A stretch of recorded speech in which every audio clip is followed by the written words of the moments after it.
عباده الذين اصطفى أما بعد فأعوذ بالله من الشيطان الرجيم بسم الله الرحمن الرحيم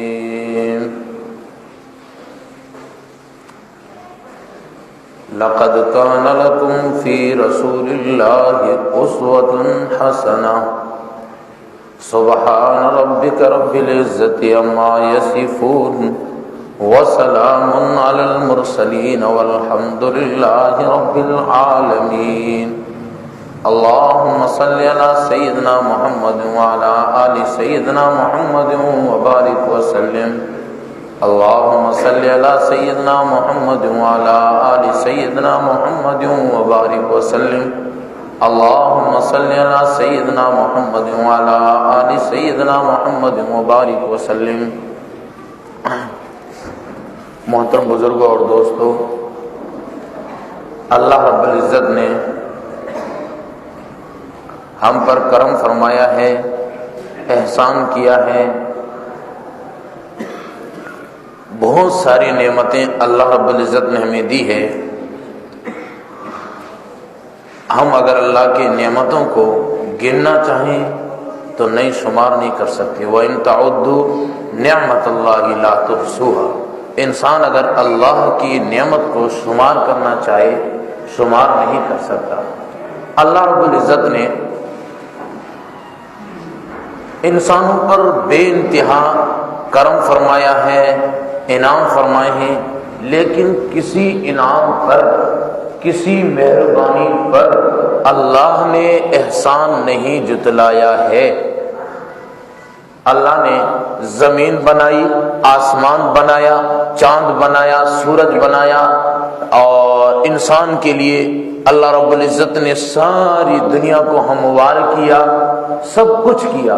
انسان کو خوبصورت بنایا، انسان پر کرم فرمایا، لیکن کسی نعمت پر اللہ رب العزت نے احسان نہیں جتایا.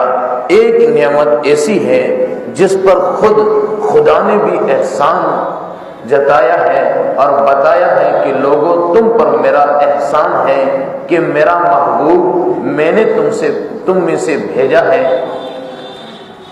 پتہ چلا کہ اللہ کے خزانے میں محمد مصطفیٰ احمد مجتبیٰ صلی اللہ علیہ وآلہ وسلم سے بڑھ کر کوئی چیز نہیں ہے.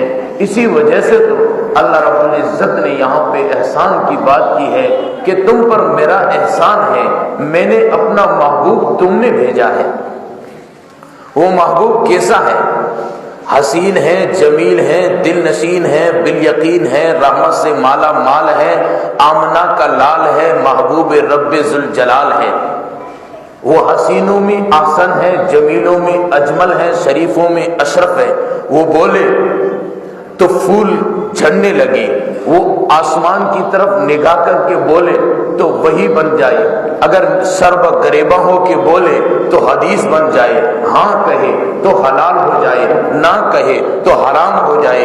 اور جب غصے میں آئے تو جہنم ابلتی نظر آئے، اور جب مسکرا دے تو جنت کو جوانی مل جائے. یہ ہے محبوب صلی اللہ علیہ وسلم.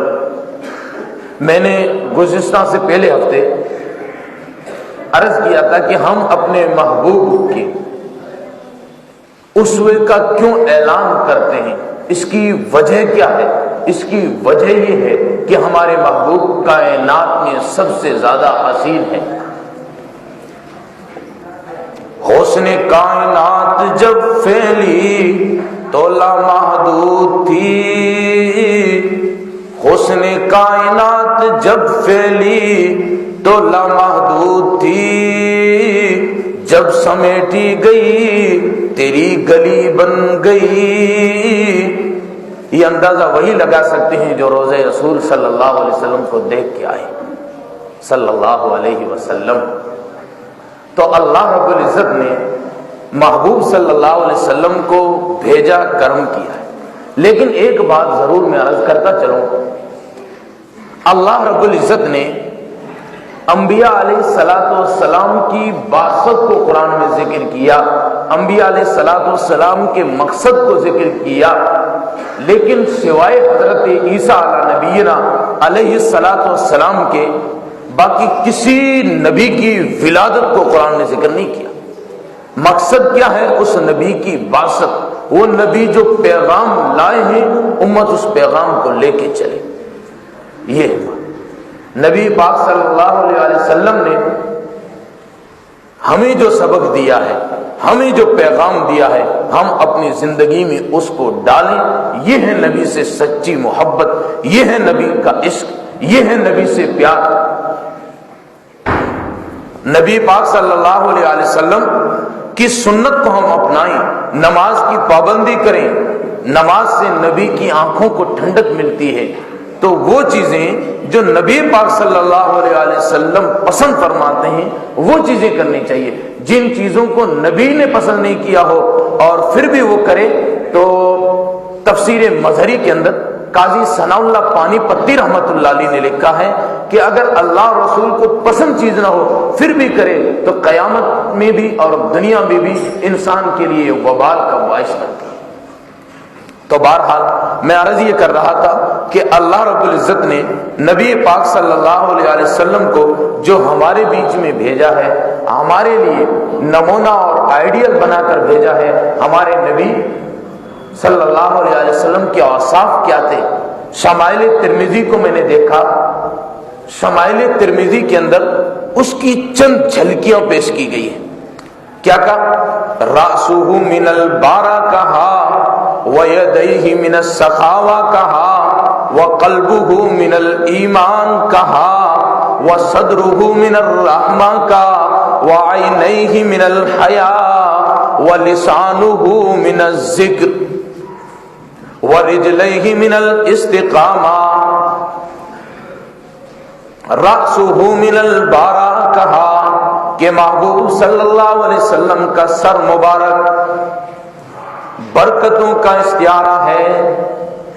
اٹھے تو زمین آسمان کو بلندیاں ملیں، بیٹھے تو زمین کو وسعتیں ملیں۔ محبوب صلی اللہ علیہ وسلم کے سر کو رحمتوں کا استعارہ فرما دیا۔ پھر فرمایا وَيَدَيْهِ مِنَ السَّخَاوَةِ، ہاتھوں کو سخاوت کی آندھی بنا دیا کہ خود کھائے جو اور جواہر لٹائے۔ نبی پاک صلی اللہ علیہ وسلم کی سخاوت دیکھیں تو امام ترمذی رحمت اللہ علیہ نے نبی پاک صلی اللہ علیہ وسلم کے جو اوصاف بیان کیے ان میں سے یہ کہا وَيَدَيْهِ مِنَ السَّخَاوَةِ وَرِجْلَيْهِ مِنَ الْإِسْتِقَامَةِ۔ پہاڑوں میں وہ استقامت نہیں ہے جو محمد مصطفیٰ کے قدموں میں استقامت ہے۔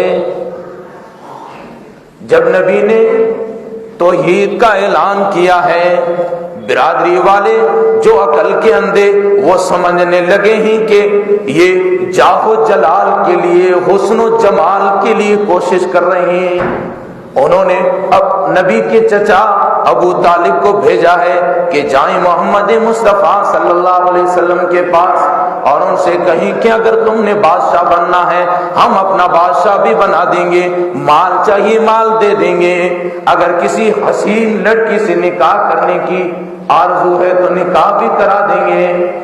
محمد مصطفیٰ صلی اللہ علیہ وسلم نے فرمایا چچا میرے ایک ہاتھ میں سورج کو لا کے رکھ دیا جائے، یہ جائیں سورج کے پاس اور منتیں کر کے سورج کو لائیں، میرے ایک ہاتھ میں رکھ لیں، اور چاند کے پاس جائیں اور چاند کی منتیں کر کے لائیں، چاند کو میرے دوسرے ہاتھ میں رکھ لیں، میں چاند اور سورج کو دے ماروں گا لیکن اللہ کی توحید سے نہیں پھروں گا۔ وَرِجْلَيْهِ مِنَ الْإِسْتِقَامَةِ وَصَدْرُهُ مِنَ الرَّحْمَةِ۔ محمد مصطفیٰ صلی اللہ علیہ وسلم کے سینے کو رحمتوں کا خزینہ فرمایا ہے۔ وہ دیکھیے نا فتح مکہ کے موقع پر نبی پاک صلی اللہ علیہ وسلم نے اعلان فرمایا ہے کہ آج کے دن رحم کیا جائے گا۔ وہ ابو جہل کا بیٹا اکرمہ بن ابو جہل نبی کے قدموں میں آیا ہے، نبی نے اکرمہ کو بھی معاف کر دیا ہے۔ وہ واشی بن حرب جس نے حضرت حمزہ کے کلیجے کو نکالا تھا، محمد مصطفیٰ کے قدموں میں آیا ہے اور توبہ کی ہے۔ محمد مصطفیٰ نے واشی بن حرب کو بھی معاف کر دیا۔ وہ ہندا جس نے کلیجہ چبایا تھا، جب آئی ہے قدموں میں اسے بھی معاف کر دیا۔ نبی پاک صلی اللہ علیہ وسلم نے دشمنوں کو بھی معاف کر دیا۔ وَقَلْبُهُ مِنَ الْإِيمَانِ، ہاں یہ تو ہونا ہی ہے، ساری دنیا جب ایمان ان سے سیکھتی ہے تو ان کا قلب تو ایمان کا مرکز ہونا ہی ہے۔ اور پھر کہا وَلِسَانُهُ مِنَ الذِّكْرِ، وَلِسَانُهُ مِنَ الذِّكْرِ، زبان ہر وقت اللہ کے ذکر میں تر و تازہ رہنے والی ہے، گویا کہ ان کی زبان کو ذکر سے تخلیق فرمایا۔ وَشَفَتَيْهِ مِنَ الْحَمْدِ، محمد مصطفیٰ صلی اللہ علیہ وسلم کے لبوں کو حمد سے تخلیق فرمایا۔ اور محمد مصطفیٰ صلی اللہ علیہ وسلم پوری کائنات کے لیے ایک آئیڈیل ہے، تو یہ چیز تو ہونی ہی تھی۔ دوستو آج ہم اس بات کو طے کریں، سننا، بیان تو بہت سنتے ہیں، سننا اور یا بیان کرنا اصل مقصد یہ نہیں، اصل مقصد یہ ہے کہ جس کا ذکر کیا جاتا ہے اس کا طریقہ ہماری زندگی میں آئے۔ وہ دیکھیے نا، ابو ہریرہ نبی پاک صلی اللہ علیہ وسلم کے قدموں میں روتے ہوئے آئے ہیں۔ پوچھا ابو ہریرہ کیا بات ہے، کیوں رو رہے ہو؟ کہنے لگے کہ میری ماں نے مجھے مارا ہے۔ پوچھا کیوں مارا؟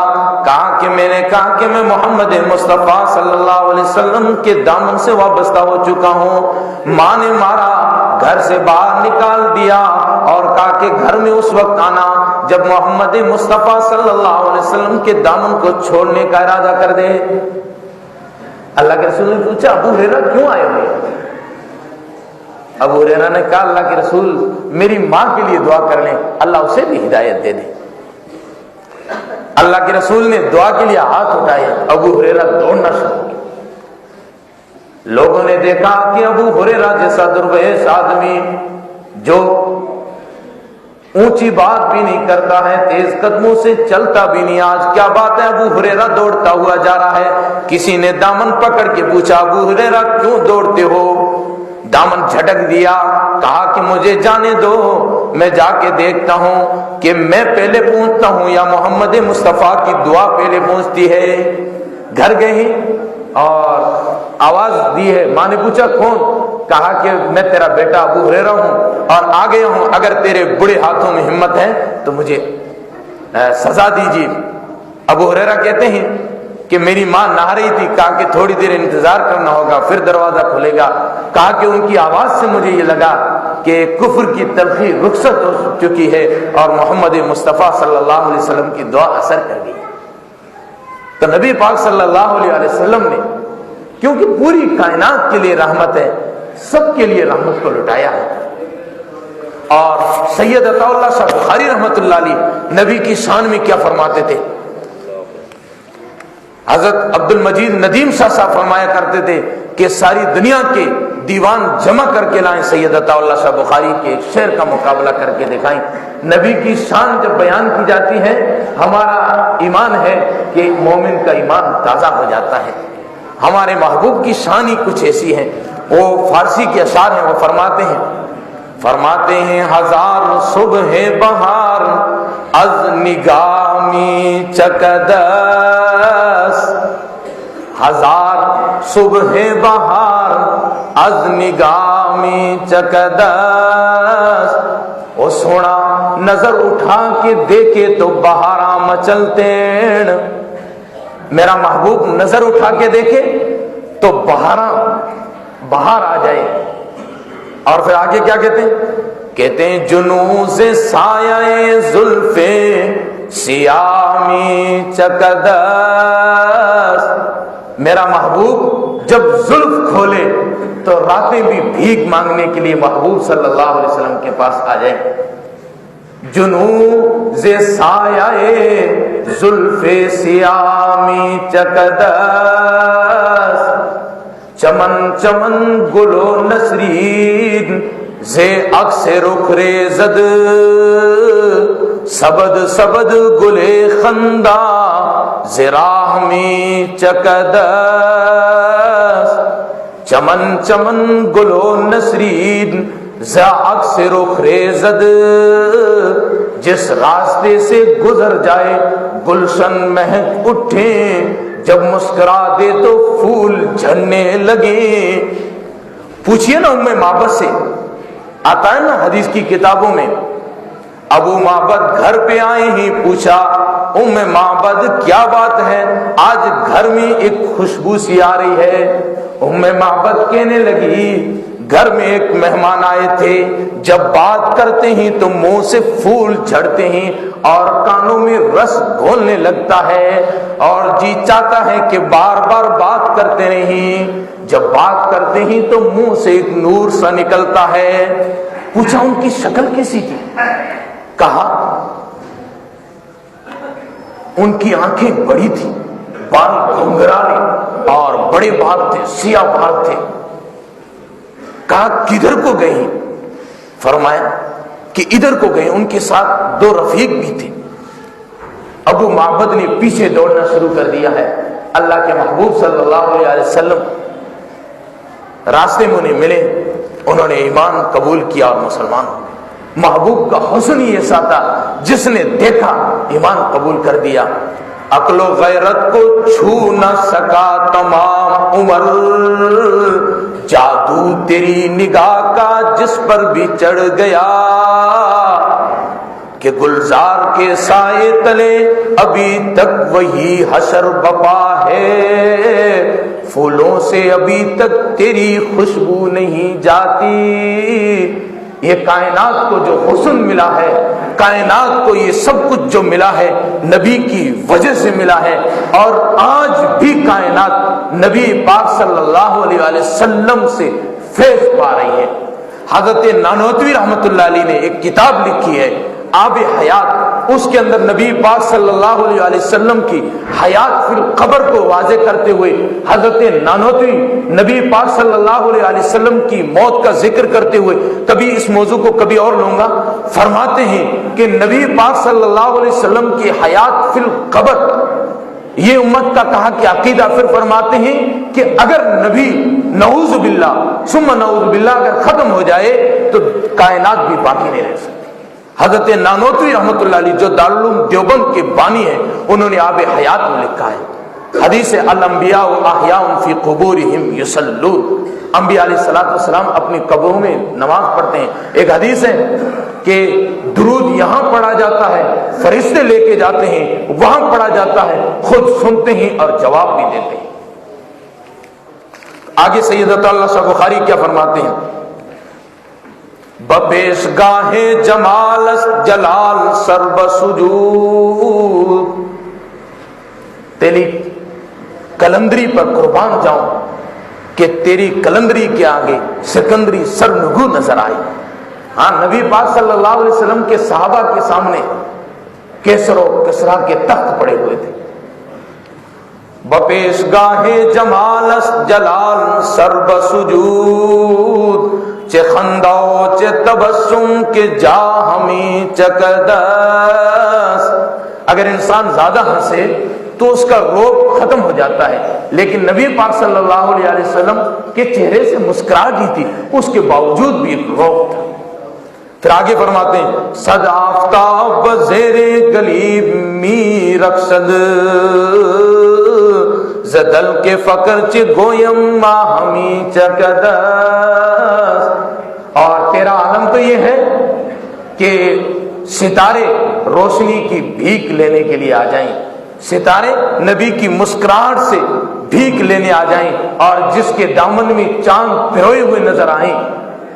پھر آگے فرماتے ہیں نظر کنید ببخت بلند بے وازنے، از کنارے غریبس از ماہمی چکدس، اس بیوہ کے مقدر تو دیکھیے نا جو بیوگی کے غموں کی چکی میں پیستی ہوئی آئی ہے، اس 40 سالہ غم زدہ عورت کے مقدر تو دیکھیے کہ جس کے دامن میں رحمت للعالمین نظر آتے ہیں۔ پھر آگے فرماتے ہیں بدو ندی میں سہروچ ماجرا گوید، جزیں کے اکثر ہنمو گناہ میں چکدس۔ تیرا تو یہ عالم ہے کہ تو دنیا کا عالم کا نقطہ انتہا نظر آتا ہے، اور میرا یہ عالم ہے کہ دامن گناہوں سے بال بال گناہوں سے بھرا ہوا نظر آتا ہے۔ ہاں لیکن نسبت ضرور ہے، گنہگار ہے، نسبت ہے اس محبوب صلی اللہ علیہ وسلم سے۔ تو میں نے عرض کیا کہ ہمارے محبوب جس کے ہم اسوے کا اعلان کرتے ہیں وہ ایسے حسین ہے، وہ ساری کائنات کے نقطہ نظر ہے۔ اللہ رب العزت نبی سے ہمیں سچی محبت عطا فرمائے، اور نبی نے جو جو کام کرنے کا حکم دیا ہے وہ کرنے کی اللہ ہمیں توفیق دے۔ وآخر دعوانا الحمدللہ رب العالمین۔